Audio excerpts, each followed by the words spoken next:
Hello everybody, this is Gareth Cahoon Speaks back here with another video. I'd like you to hit the subscribe bar or give me a thumbs up or hit the notification bell to be notified when I post my next video. Or otherwise you can look me up on my website, which is www.garethcahoon.co.uk. This one is going to be called Israel, with the Israel flag and the word celebrates. 100 years ago, there was a conference held at San Remo. It was attended by a host of nations. What was it for? To re-establish Israel in her ancient boundaries. It was ratified by the attending nations at San Remo. The Jewish state received the legal backing to establish the state of Israel in her ancient boundaries. On the 14th of May, Israel celebrates her 77th birthday, and oh how has she prospered, and the world is taking notice, some in good ways and others not so much. Some interesting facts about Israel that you may not know. Sudan, which is a Muslim nation, has warming ties with the Jewish state. The Palestinians cannot hold the Arab world to ransom. The Prime Minister of Sudan called on Jews to move back to his nation. Israel's visitors and athletes visiting the Gulfs. Israel's relationship with Chad is improving, showing a real turn in Israel's fortunes with the Arab world. Israel participation in Expo 2020 in Dubai is confirmed. Foreign Minister Katz held a visit to the United Arab Emirates. Gas exports from Israel to Egypt signed by Minister of Energy. First foreign meeting between ministers of Israel and Bahrain. Tens of thousands of Israelis visit Morocco, Egypt and Jordan. Israeli tourists also visited Saudi Arabia, Kuwait, Qatar and Bahrain. Israeli sports delegations won impressive achievements in the UAE and Qatar. Team Israel at the Special Olympics in Dubai won 19 medals. Israel's national anthem Hatikva was played in Abu Dhabi. It is 41 years since the signing of the 1979 peace treaty between Egypt and Israel. 26 years since the signing of the 1994 peace agreement between Israel and Jordan. Tens of thousands of Arabs visited Israel. Children from Arab countries receive life-saving treatment in Israel, from cancer to eye surgeries, cleft palate surgeries and the like. A poll found that 94.6% of Israelis would visit Dubai if it was possible. £9 billion in Israel and British trade, which is amazing, but unfortunately under the Labour Keir Starmer government that has been curtailed. The British government opened a tech hub in Israel, which is probably under review right now because of Keir Starmer. Israel is the only country in the world that received its ancient language, won the second most Nobel Prizes per capita. Though Jews are only 0.2% of the population, Jews have received 22% of Nobel Prizes, 11,250% above statistical probability. Israel is the only nation that entered the 21st century with more trees than she had before. 90% of Jewish homes use solar energy. Israel is building the largest solar panel system in the world. They have the world's largest desalination plant to provide water for drinking from the ocean, which she supplies to Gaza, Jordan, and her surrounding neighbours. From Israel leads the world in medical patents. Rewalk exoskeleton suit helps paraplegics to walk again. Orcam helps the partially blind to see. They have developed insulin in a pill form. Print HD, Drive, Mobileye, Wade, Read, Kindle, Eat delivered the cherry tomatoes. Drink WaterGen, a system that generates water from air. Talk invented cellular technologies. Israel has offered humanitarian aid and rescue services to over 140 nations, including a few that don't recognise Israel. Israel has more women in its workforce and elected Golda Meir as the second only head of state in the world to be a woman. Israel is the only nation given by God of which its indigenous population returned after 2,000 years. There are 26 Muslim states in the world. There are 18 Christian states in the world, but there is only one Jewish state, and they still want to take it away. So if you've ever doubt Israel and her standing in the world, some of these facts should inform you Israel was given an assignment from the God who created the universe. Whether you like it or not, God stands behind many of these facts above in blessing Israel. God said, his words, not mine. He blesses Israel he who blesses Israel will be blessed, and he who curses Israel will be cursed. You can't get much plainer than that. Most people don't read the next verse, that in them, Israel, all the families of the earth will be blessed. So come on, people, up to Jerusalem, the city of the great King, for he is coming back soon, and when he comes back, he will unite his two covenant people, the Jews and the Gentiles, thus making peace. He is coming back for you, whether you are Muslim, Christian, or Jewish, or even for some other faith. When Jesus died on the cross, that blood that dripped from his hands and feet in full paid the price that brought our salvation. We can never be good enough on our own. He is to be our covering and our very great reward.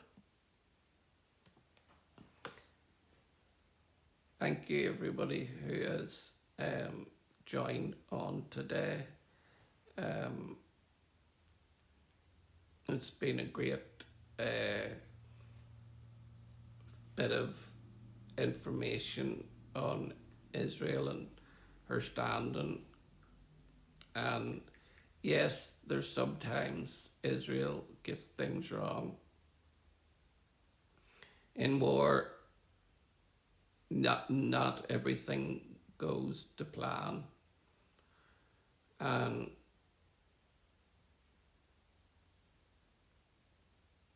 every country, especially the EU and Britain at the minute, and France and Ireland are blaming Israel for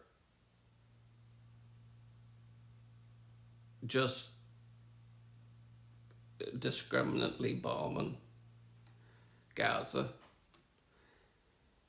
But the truth is that before Israel bombs a place, she first of all drops leaflets from planes telling the people to leave the area. Then they phone any numbers that are in the area to warn them to get out. Then they send emails to the people and they make loud noises to show that they're coming. And if Hamas is the ones that are telling them to stay, well then it's on Hamas's hands, the deaths that are caused.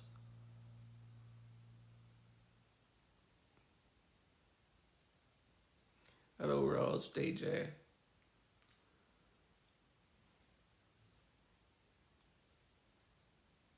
Wafa,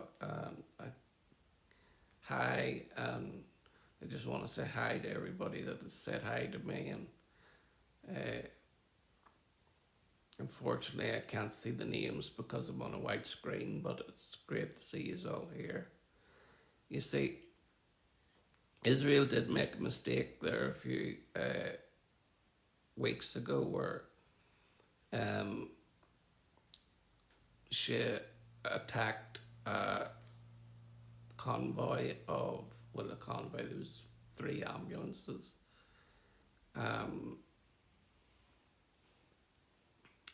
Israel had been attacking Hamas captives in the area and found that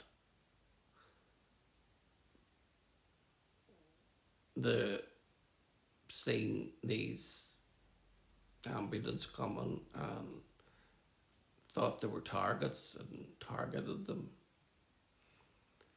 and they did what they were supposed to do, and more is covering the bodies so wild animals can't eat them. And Israel told the world about them, told them where the place was. And then what does the world turn and do? The world turns and blames Israel for trying to hide them because they covered them in sand, which is something you're supposed to do so that the bodies won't be eaten by wild animals. And you see, Israel is fighting an existential war for their very lives. And I just have to keep getting back to the fact that started the whole thing, which was Hamas came through the border fence of Israel with bombs, with rockets, with guns, with fire, and did their worst. They killed men, women, burned babies alive in ovens, done such horrendous acts. And then the world expects Israel just to lie back and take it like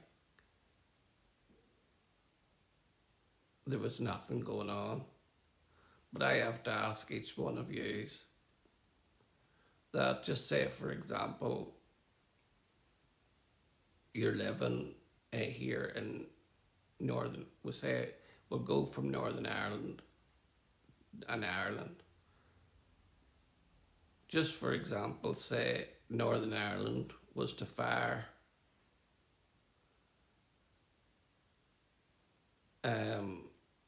was to go in to the south of Ireland and go into villages and take and rape,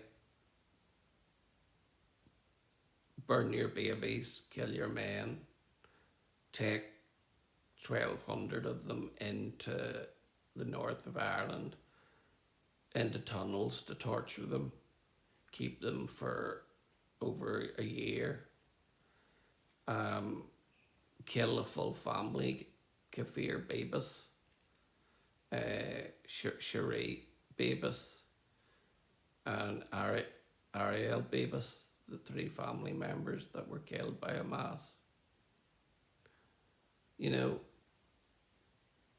if that happened, if Northern Ireland came and did that to the south of Ireland, do you think the south of Ireland would just say, well, you know, it's just unfortunate these things happen? Or would they attack us with full force? Well, you know what the answer's going to be. They would attack us with full force. And I would expect them to, because there's no country that can take such an attack and not react and not see such utter devastation that was caused and just not retaliate. That's the way I sit on it. There's no one can change my mind.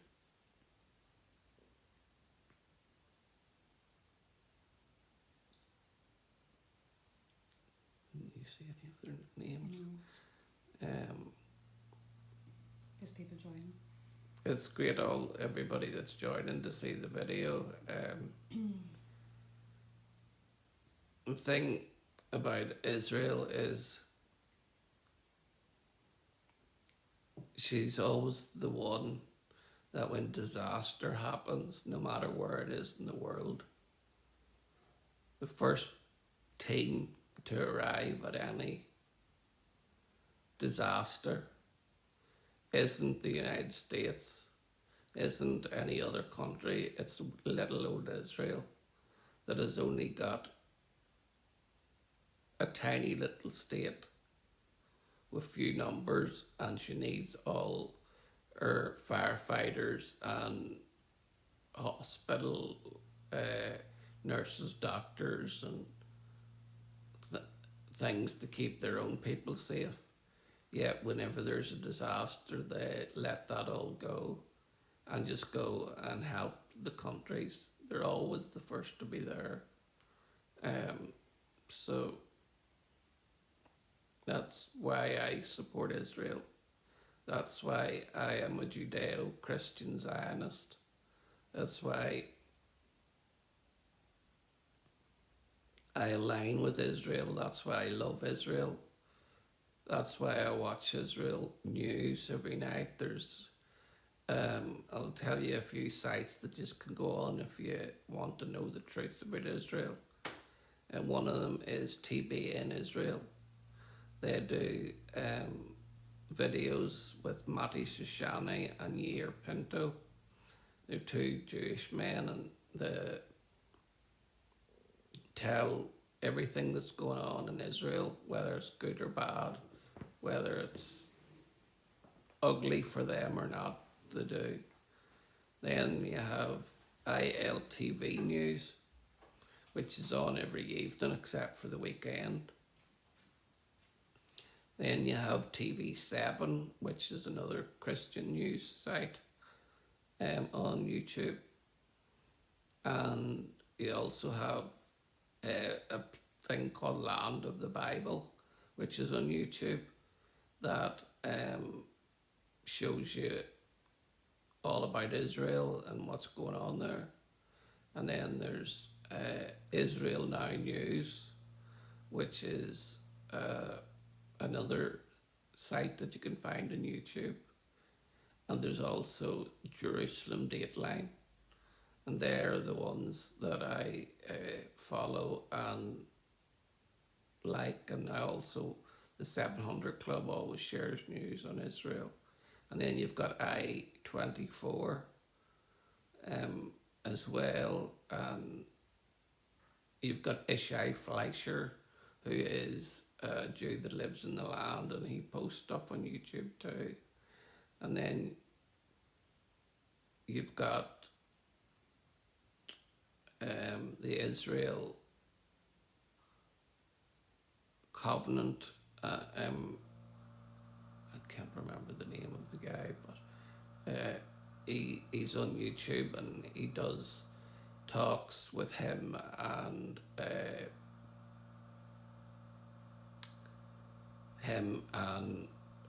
Muslims. He debates, and it seems to be really interesting. So that's another one that you can watch if you're on. So that's on my news on Israel today. But Israel is doing well. She's still last year she was the 4th happiest country in the world, and this year I think she dropped a bit to 8. But for everything that's happened to Israel in the last 2 years or more, has really shown them that they can live through stuff like that and still be a happy nation. And I guess that is the greatest thing that Israel can have and say, is that even through it all? Our people are still there. They're still a happy nation. They still produce more fruit than any other nation. They still grow and they're still making money. They're the high-tech hub.